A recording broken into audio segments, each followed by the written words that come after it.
ইসরায়েলের যুদ্ধবাজ প্রধানমন্ত্রী বেনিয়ামিন নেতানিয়াহুর মোবাইল ফোনের ক্যামেরা টেপ দিয়ে ঢেকে রাখার রহস্যময় একটি দৃশ্য সম্প্রতি সামাজিক যোগাযোগ মাধ্যমে ভাইরাল হওয়ার পর নতুন করে আলোচনার ঝড় ওঠে। নেটিজেনদের প্রশ্ন, কেন তিনি টেপ দিয়ে ক্যামেরা ঢেকে রাখেন? কি এমন রহস্য আছে এর পেছনে? ভাইরাল কয়েকটি ছবিতে দেখা যায় জেরুজালেমে ইসরায়েলি পার্লামেন্ট নেসেটের একটি আন্ডারগ্রাউন্ড পার্কিং এলাকায় বিলাসবহুল কালো গাড়ির পাশে দাঁড়িয়ে ফোনে কথা বলছেন নেতানিয়াহু। ঠিক তখনই নজরে আসে তার স্মার্টফোনের পেছনের ক্যামেরা লেন্স ও সেন্সরের উপর ঘন লাল টেপ লাগানো। এই দৃশ্য প্রথম লক্ষ্য করেন পডকাস্টার মারিও নাওফল। তিনি প্রশ্ন তোলেন, একজন প্রধানমন্ত্রী কেন নিজের ফোনের ক্যামেরা ঢেকে রাখবেন? তিনি কাকে বা কেন ভয় পাচ্ছেন? তার মতে, যদি একজন দেশের প্রধানমন্ত্রীকে এমন সতর্কতা নিতে হয়, তবে সাধারণ মানুষের জন্য এর তাৎপর্য আরও গভীর।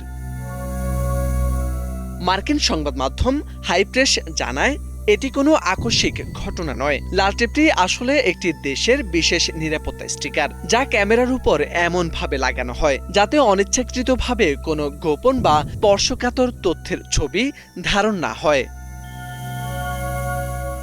বিশেষজ্ঞদের মতে, আধুনিক স্মার্টফোন শুধু যোগাযোগের মাধ্যম নয়, এতে থাকা ক্যামেরা, মাইক্রোফোন ও সেন্সরগুলো প্রয়োজনে নজরদারির অস্ত্রেও পরিণত হতে পারে। ইসরায়েলি পার্লামেন্টের মতো উচ্চ নিরাপত্তা সম্পন্ন এলাকায় ছবি তোলা কঠোরভাবে নিষিদ্ধ। সেখানে ফোনের ক্যামেরা ঢেকে রাখা একটি প্রতিরোধমূলক ব্যবস্থা হিসেবে দেখা হচ্ছে। এটি মূলত এমন জায়গায় গোপন তথ্য সুরক্ষার জন্য, যেখানে সামান্য একটি ছবি বা ভিডিও জাতীয় নিরাপত্তার জন্য ঝুঁকি তৈরি করতে পারে। ইসরায়েলের জাতীয় নিরাপত্তার স্বার্থে নির্দিষ্ট কিছু স্মার্টফোন ও অ্যাপ ব্যবহারের উপর বিধিনিষেধ রয়েছে। বিশেষ করে টিকটকের মতো কিছু অ্যাপ নিয়ে দেশটিতে দীর্ঘদিন ধরেই সন্দেহ ও সতর্কতা বিদ্যমান।